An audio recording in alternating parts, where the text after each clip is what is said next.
This is the Dr. Duke Show. Hello, everyone, and welcome to the Dr. Duke Show. I am Dr. Duke, and I am joined today by Dr. Jake Jacobs. Jake, thanks for having us. Hello, Duke. Thanks for having us, thanks for being with us, joining us, helping us.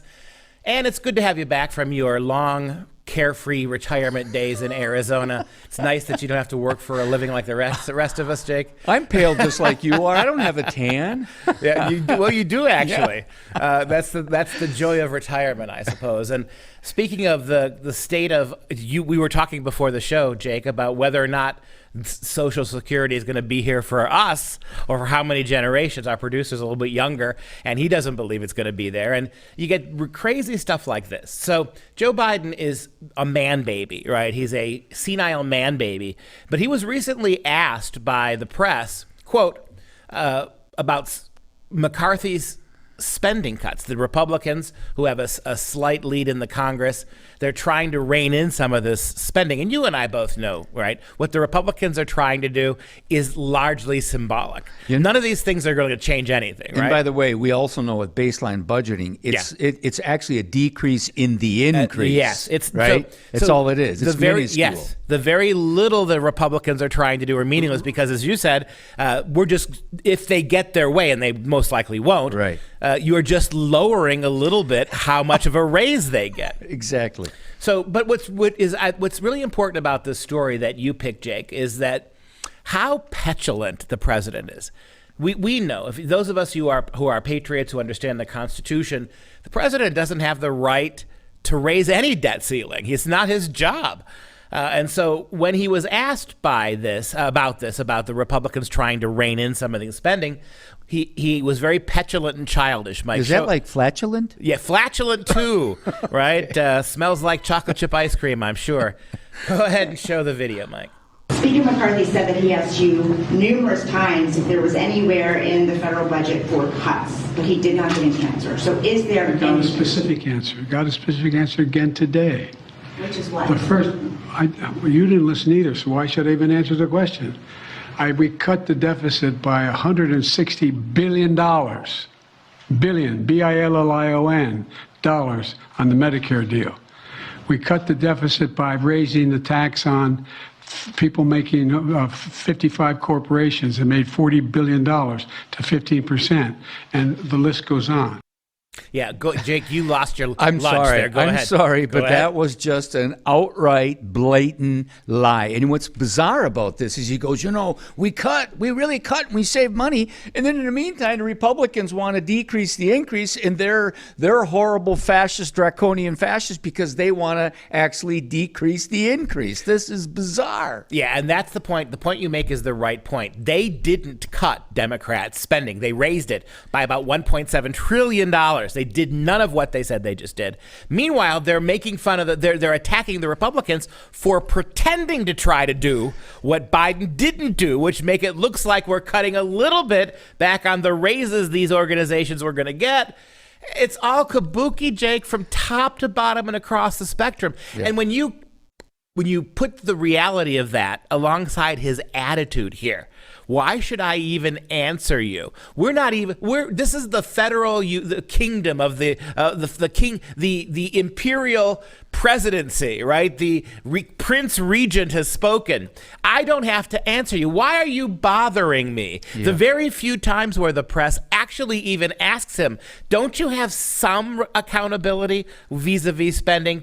We can't go on as we're approaching $40 trillion in debt. The hubris, the arrogance of this administration when they spend literally in the trillions. I should say they borrow, they print, and they spend in the trillions and trillions of dollars and have the audacity to turn around and accuse the Republicans of being draconian. This is absolute insane thinking on their part. And let's we'll come back to Biden's malfeasance, much of it provoked by his ideological nature and his age. But even with the Republicans, you're going to get a big kick out of this. You know what the bill that McCarthy's putting forth is called? Because I want you to tell me how you can even do this. How is this not a tautology, right? It's called Limit, Save, and Grow. So in my mind, I see spend and save. We're gonna save by spending. We're gonna grow by cutting but adding more. Explain to me limit, save, and grow. You can't put me on a spot like that. I can't do that, Duke. I'm not a DC deep swamper. That's your job. It's unbelievable. Yeah, right. Yeah, I'm the guy trying to explain this. Limit, save, and grow. They can't even, because the Republicans realize you can't sell anybody, including half the Republican Party, on budget cuts. You can't do it. But by the way, Duke, I think it's important to note, as much as we may attack the spending, printing, wokocrats or Democrats, it's also the sinos, conservatives in name only. It's the rhinos, and it's also the American people. Yes, Far too many of the American people want something for nothing, or they want it from somebody else. You know, in polls that I've seen over the last couple of years, even when you have majorities of Americans wanting balanced budgets, they want a little more fiscal restraint, then you ask them in the very same poll 5 questions later, would you support more government programming? And the answer is yes. And you know what they do is they recycle this. This is the same old. Every time this goes on, they talk about the debt ceiling being raised, and then they say, see, the Republicans are going after Social Security, they're going after Medicare, Medicaid, and they're going after those citizens who are going, you can't touch that. I've earned that. That's mine. And it plays well. It plays very well. And when the Democrats, when we bumped up against the ceiling the other day, what's the first thing they started doing? They stopped paying our servicemen. Yep. Right? Not the politicians. But they blamed the Republicans. Yeah, of course for this. they did. Yeah. Notice that they didn't cut the salaries of the senators. Oh, of course not. Most of whom are millionaires. They didn't cut the salary of the congressmen, right, who are making a pretty penny, given all the perks that they get. It was the servicemen who get cut. And this is the audacity of the progressive left. And you're right, you said it. Social Security will be next. Before they harm any of their protected money, or their Cadillac health care programs that are not Obamacare that they have or in the the House Green and the Raw Senate. Deal, all the climate change baloney. We won't stop attacking your dishwasher and your electric, gas your stoves. gas range. No. Next, the thing they'll go after is Social Security, right? So all those people on disability, they're not going to get their checks. I mean, how do you conscientiously countenance this? This is Banana Republic stuff elevated to the most copious economy in the history of the world. Now, what's really bizarre, too, is that Janet Yellen, who was all screwed up about inflation, finally admitted that there was inflation in the country. Just this morning, Duke, she said we need to expand borrowing in the country. We're already at the mercy of the communist Chinese when it comes to borrowing, and she wants to borrow more simply because the wokocrats want to spend, print, and borrow a hell of a lot more for their programs. Yeah, you just mentioned his press secretary, right? No, I meant Janet Yellen's Secretary of Treasury. Treasury, but my point is that I phrased that incorrectly. I'm sorry. His own spokeswoman, right? Karine. Pierre. Yeah, Karine Jean-Pierre. I'm sorry, I forgot Monsieur. the name. Yeah. So Jean-Pierre, his spokeswoman, actually came out yesterday and said, let's compare this to you taking out a mortgage. The average family taking out when you buy a car, right? You pay for you don't pay for the whole thing. You got to mortgage it, right? You got to pay a little bit. You got to take a loan out, right? This is no different than what the federal government's doing. This would be like buying a car for $20,000, but you keep on borrowing on the car, and before you know it, the car is costing you $200,000. It's worse than that, Jake. It's like if you want to make an analogy with the federal government, you just bought 400,000 $20,000 cars. Jeez. And you demand that the bank, a Bank of China, keeps giving you more money to pay off the loan on all 400,000 of those cars. And some wag pointed out, and he's exactly right, if this is all this is, right, it's borrowing. It's part of the American system. We should just get used to it. Don't worry about what you owe. Worry about, as long as you're making your monthly tiny little payment that you're going to be paying for 50 years, don't worry about it. But then let me go right back at you. Then why don't we treat student loans the same way? Right? So what if you got $180,000 in student loans? Why are you trying to relieve that debt because people can't handle it? Boy, you graduate from college and you got $75,000 in debt because you wanted to be a women's studies major, right? We got to give you relief. We can't ask you to pay that back over 40, 50 years. No. When it comes to our constituency base, we're going to waive that kind of stuff. There's the doctor. Consistent common sense you're seeing right through this Blarney. Absolutely. It's just so freaking maddening. Yeah.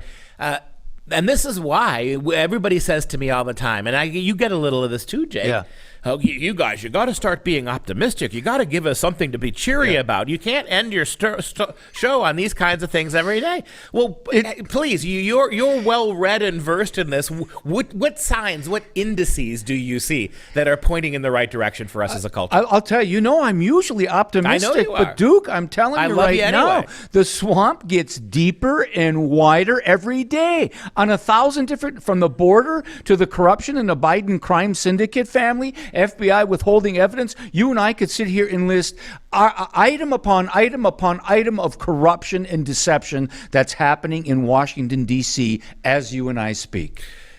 So, when we talk about optimism, here's where I find my for lack of a better word, my optimism, I guess, is that the American people, most of us, I still think most of us, and even a small minority of Democrats, what we used to call liberal Democrats, see this country the same way. We believe in the borders. We believe in free speech. We believe in the Constitution. Constitution, fiscal responsibility. Don't spend more than you take in. Having said that, though, I mean, the gap, you go back 20 years. The percentage of Americans who sided with us on this would have been twice as large as it is now. You can't find a Democrat who actually believes that we should be paying for anything up front. You can't find a single Democrat in the entire caucus who is pro-life anymore, right? So when you look at all these issues, that is pro-military, who actually believes the purpose of the military should be to fight and kill the enemy. It's all about this social indoctrination stuff. So what I'm alarmed with, my optimism comes to a limit. The American people, most of them, are still fairly common sense, fairly patriotic. They believe a man is a man and a woman is a woman. They believe in borders and free speech and limited government to some degree.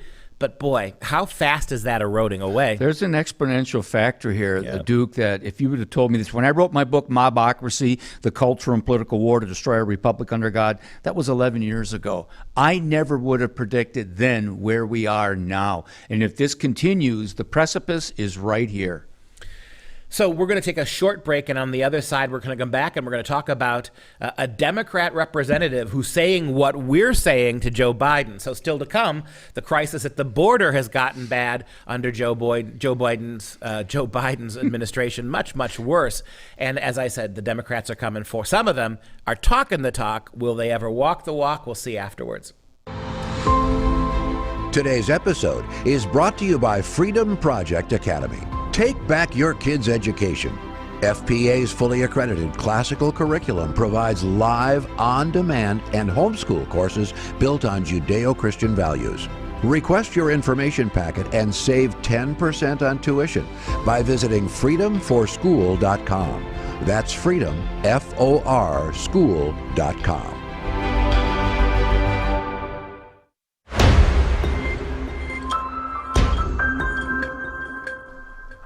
So we are talking again about the fecklessness of our government.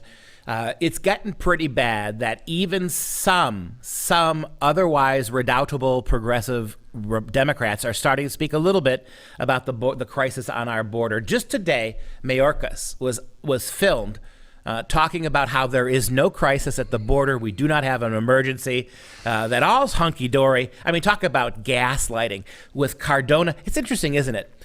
Which kinds of Hispanics are the progressives, the Biden administration, putting at the highest levels of our government? You got Mayorkas as the Homeland Security Secretary. You've got Cardona at education. These are two of the least functioning, most ideological, completely backward major orifices, I'm going to call them that, we have in this government.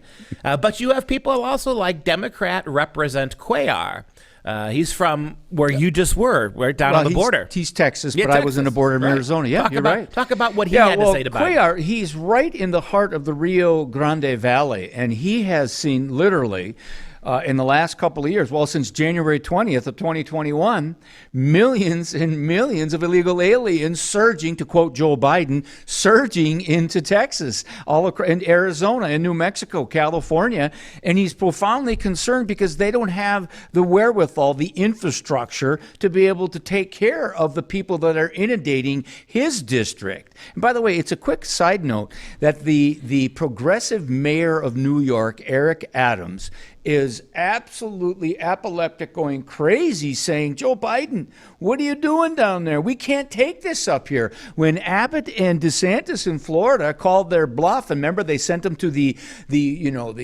social justice, virtue signaling sanctuary cities. Remember this? And they called their bluff, and there they were like, we can't handle it. No, keep them away. We're talking 3 or 4 busloads of immigrants.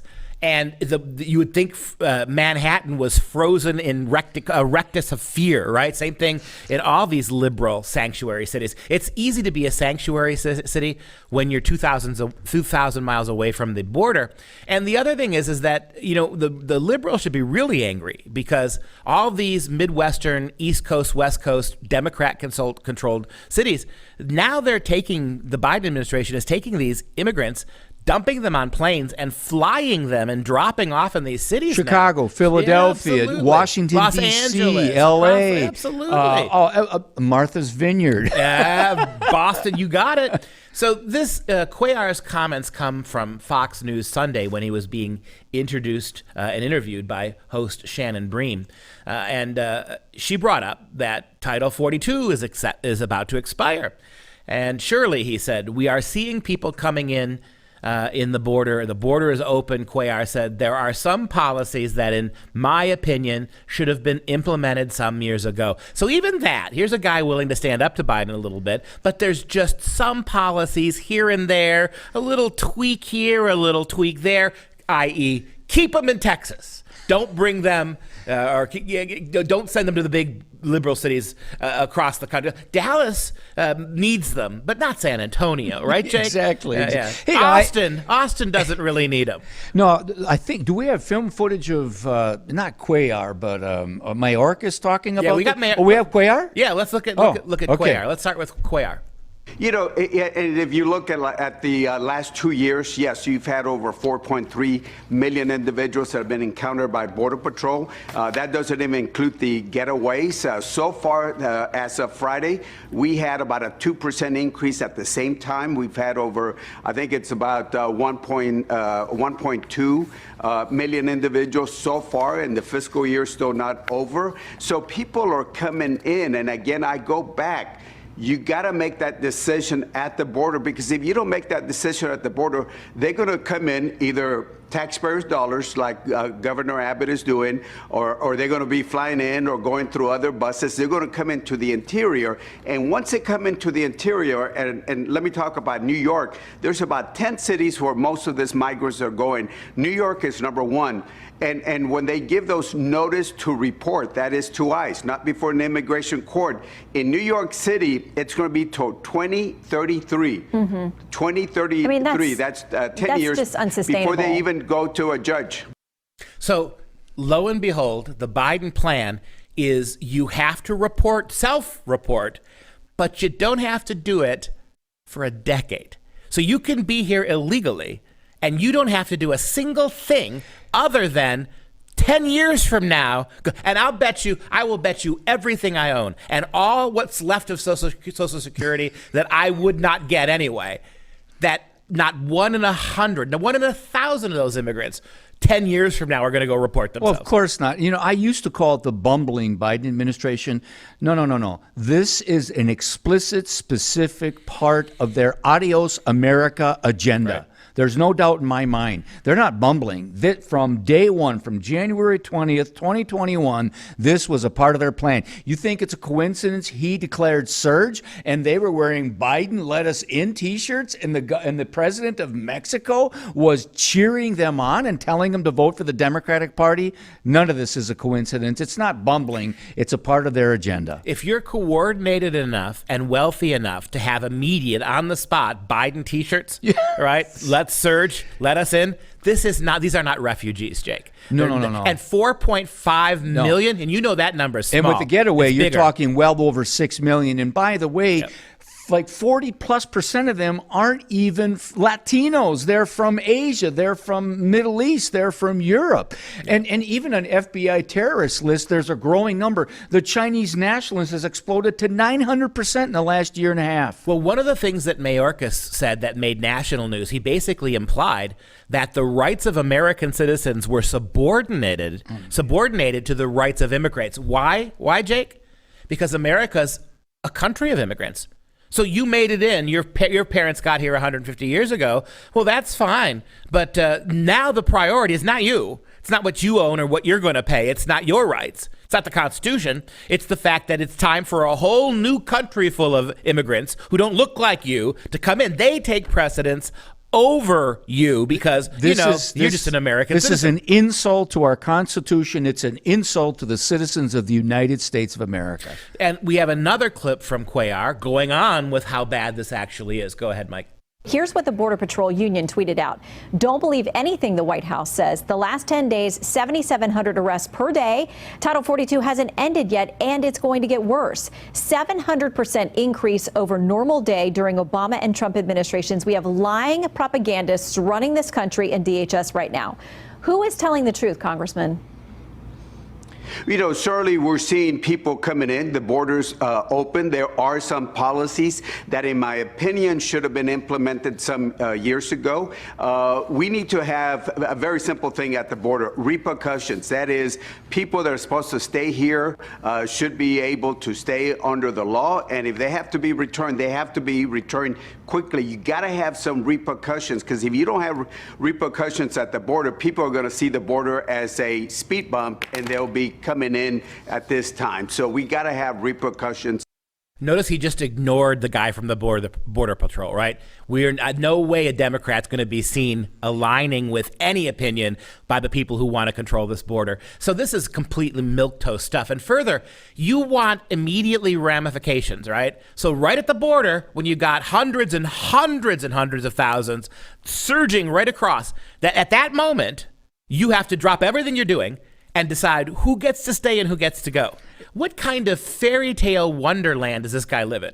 Right. Donald Trump, he sent troops to the border. Remember, he was attacked by Ocasio-Cortez, by Chuck Schumer, Nancy Pelosi as a Nazi, as a fascist for doing it.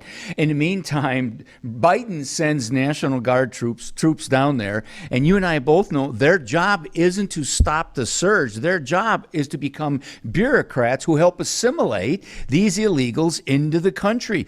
It's not a coincidence that the top 5 Biden administrators in the immigration offices actually have worked with the World Economic Forum and the United Nations. These are essential wokocrats who believe in globalism. They don't believe in American sovereignty. You listen carefully. Go listen to what Mayorkas said when the clip I'm referencing from it's all across the news, where he basically said effectively that American citizens aren't really the Americans. What's happening here is what you just said. You've got unaccountable members of our government who are not voted in, who are siding with the United Nations to replace America with a much browner and blacker America that wants not liberty, not the Constitution, not traditional values, but handouts and security, all that money. They want socialism. They want global socialism and the ultimate undoing of our nation and its borders. To quote Barack Obama, the transformation of America. It's adios, America, if we continue at this rate. Yeah, I know Jake feels the same way. We get this exercised. It's easy to make a few mistakes, isn't it? You just, But if we were calm, people Yeah, wouldn't well. take us nearly as seriously, I hope. There's no Sunshine Patriots on your show. No. And that's going to wrap up the show. If you have any questions, comments, or you want to support the show by getting us some Valium, you can do that. Visit thedrdukeshow.com. For all of us at The Dr. Duke Show, thanks. We'll see you next time and try to be a little less red-faced, I suppose. Adios, America. Adios. Oh, well, boy, how prescient is that? Adios, America. See you next time.